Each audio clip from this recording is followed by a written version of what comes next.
મારી વાર્તાનું નામ છે સાચું બોલે એ કઠિયારો। હું જે વાર્તા કહું તે તમે શાંતિથી સાંભળજો। એક કઠિયારો હતો। તે દરરોજ જંગલમાં લાકડા કાપવા જતો હતો। તે લાકડા કાપે અને તેની ભારી બાંધે અને તે માથા ઉપર મૂકીને જે લાકડા વેચે તેને જે પૈસા મળે તેનાથી તેના ઘરનું ગુજરાન ચલાવે। એક દિવસ તેને ખૂબ તરસ લાગી। એક નદી કિનારે પાણી પીવા જાય।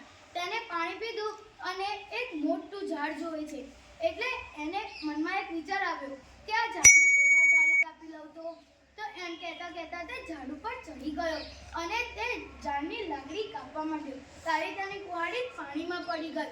ત્યારે તે મનમાં એમ વિચારતો હતો કે મને તો તરતા પણ આવડતું નથી અને હું હવે મારા ઘરનું ગુજરાન કેવી રીતે ચલાવીશ। ત્યારે તે ખૂબ જોરથી રડતો હતો। ત્યારે વનદેવી તેનો રડવાનો અવાજ સાંભળી પ્રગટ થયા।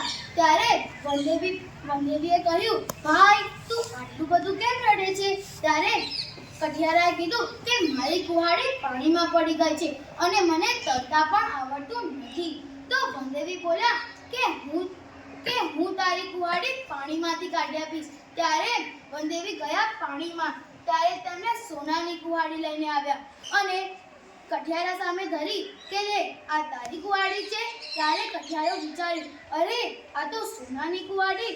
તો કઠિયારો બોલે, ના રે ના, આ મારી કુહાડી નથી।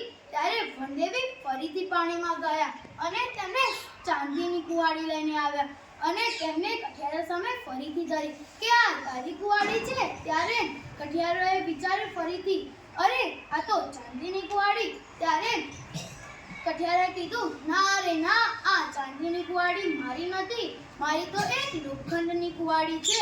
ત્યારે વનદેવી બીજી વખત પાણીમાં ગયા અને લોખંડની કુહાડી લઈને આવ્યા અને કઠિયારા સામે ધરી કે આ તારી કુહાડી છે। ત્યારે કઠિયારાએ કીધું, હા મારી કુહાડી છે। ત્યારે વનદેવીએ કીધું, આ ત્રણેય કુહાડીઓ તું રાખ। તો કઠિયારો બોલ્યો, ના રે ના, મારે કોઈનું લેવું નથી। ત્યારે વનદેવી બોલ્યા, તું સાચો બોલે છે એટલે હું તને આ બે કુહાડીઓ તને ભેટમાં આપું છું। ત્યારે કઠિયારાએ લીધી અને તેને વનદેવી અલોપ થઈ ગયા અને પછી કઠિયારાએ સોનીની ત્યાં વેચી। ત્યારે તેને ખૂબ સારા પૈસા મળ્યા। તેનાથી તેને મોટું ઘર લીધું અને ઝાઝા ઢોર લીધા અને તેને ખૂબ સારી જમીન પણ ખરીદી અને તેને ખેતીવાડી પણ શરૂ કરી। આ વાર્તા ઉપરથી આપણને એ બોધ મળે છે કે સત્ય જ બોલવું જોઈએ। સત્ય બોલવાથી કોઈનું નુકસાન નથી થતું અને સત્ય બોલવાથી લાંબા ગાળે ફાયદો થાય છે।